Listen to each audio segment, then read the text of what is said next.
তেলের পিঠা বানানোর এই মাপটা শিখে রাখুন। এরপর থেকে আপনিও ঘরে বসে একদম পারফেক্টভাবে তেলের পিঠা তৈরি করতে পারবেন। একসময় আমিও এই পিঠাটা তৈরি করতে পারতাম না, তবে এই মাপটা শেখার পর থেকে এখন যতবারই পিঠা বানাই ততবারই একদম পারফেক্ট হয়। উপরটা অনেক বেশি ক্রিস্পি হয় আর ভিতরটাও কিন্তু সফট হয়, অনেক বেশি ফুলে। প্রথমে নিয়ে নিচ্ছি 1 কাপ পরিমাণ চালের গুঁড়া, তার সাথে দিয়ে দিব 1/2 কাপ পরিমাণে ময়দা। আপনারা চাইলে আটাও ব্যবহার করতে পারেন, তবে ময়দাটা দিলে পিঠাটা অনেক বেশি সফট হয়। তো 1/2 কাপ পরিমাণে ময়দা দেওয়ার পরে দিয়ে দিচ্ছি এখানে 1/2 চামচের মতো লবণ। লবণটা দিয়ে ভালোভাবে এখন শুকনো উপকরণ মিশিয়ে নিয়ে তারপর আমি এখানে দিয়ে দেবো একটা ডিম।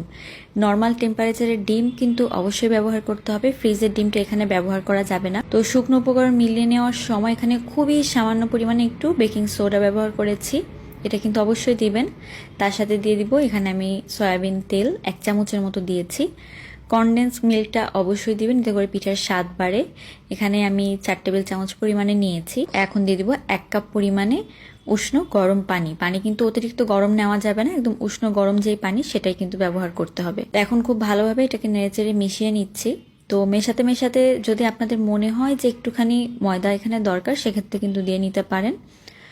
তো এখানে আমি এখন দিয়ে দিব খেজুরের গুড়। খেজুরের গুড় দিয়ে পিঠাটা বেশি ভালো লাগে, আপনারা চাইলে চিনিও ব্যবহার করতে পারেন। এখানে আমি 1/2 কাপ পরিমাণে খেজুরের গুড় ব্যবহার করেছি, চিনি দিলে কিন্তু 1/2 কাপই দিবেন। তো ভালোভাবে মিলিয়ে নিয়ে এখন আমি এখানে আরও একটু ময়দা দিয়ে দিচ্ছি, সেটা হচ্ছে 2 টেবিল চামচ। তো আপনারা কিন্তু মেশাতে মেশাতেই বুঝতে পারবেন, যদি দরকার হয় সেক্ষেত্রে একটু বাড়িয়ে দেবেন, 2 থেকে 3 টেবিল চামচ ময়দা বাড়িয়ে দিলেই হবে। পানি কিন্তু আর অ্যাড করা লাগবে না। এখন উপকরণটাকে ভালোভাবে মিশিয়ে নিতে হবে। তো এরকম একটা পর্যায়ে চলে আসলে বুঝতে পারবেন যে আপনাদের পিঠার ব্যাটারটা একদম রেডি। এখন আমি তেল নিয়ে নিচ্ছি, তেলটাকে কিন্তু মিডিয়াম হাইতে রেখে ভালো করে গরম করে নিতে হবে। তেলের মধ্যে সামান্য একটু লবণ দিয়ে নেবেন, এতে করে পিঠাটা খুব সুন্দরভাবে উপরের দিকে উঠে আসবে। তো পিঠা উপরের দিকে অটোমেটিক উঠে আসলে দেখবেন যে এমনিতেই ফোলা শুরু করে দিয়েছে, পিঠাকে আর আপনার ঘোরাতে হবে না। এখন একদম হাতে ঘড়ি ধরে 1.5 মিনিট সময় করে পিঠাগুলোকে ভেজে নিতে হবে এক এক পাশ। 1.5 মিনিট রাখলেই কিন্তু সুন্দর একটা কালার চলে আসবে। আর এরকম কালার চলে আসলে কিন্তু পিঠাটা দেখতে ভালো লাগে, তবে এর থেকে যদি একটু কম কালার চান সেক্ষেত্রে কিন্তু পিঠাটা সাদা হবে। তো গুড়ের পিঠা একটু লাল লালই ভালো লাগে। তো দেখতে পাচ্ছেন পিঠা কিন্তু নিজেই ঘুরে লাল হয়ে যাচ্ছে, মানে নিজে ঘুরে ফুলে যাচ্ছে আর অন্য পাশটাও সুন্দরভাবে লাল হয়ে যাচ্ছে।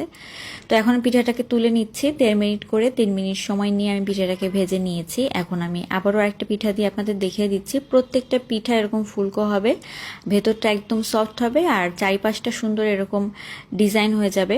তো এই রেসিপিতে যদি আপনারা পিঠা তৈরি করেন একদম পারফেক্টভাবে তেলের পিঠা ঘরে বসেই তৈরি করতে পারবেন। প্রতিবারই পিঠা ফুলবে, পিঠাও হবে একদম পারফেক্ট, মিষ্টির পরিমাণটাও ঠিক থাকবে। আশা করি আজকের এই রেসিপি আপনাদের অনেক ভালো লেগেছে। ভালো লাগলে অবশ্যই ভাবে একবার তেলের পিঠাটা বাড়িতে তৈরি করে দেখবেন। সেই পর্যন্ত সবাই ভালো থাকবেন। আল্লাহ হাফেজ।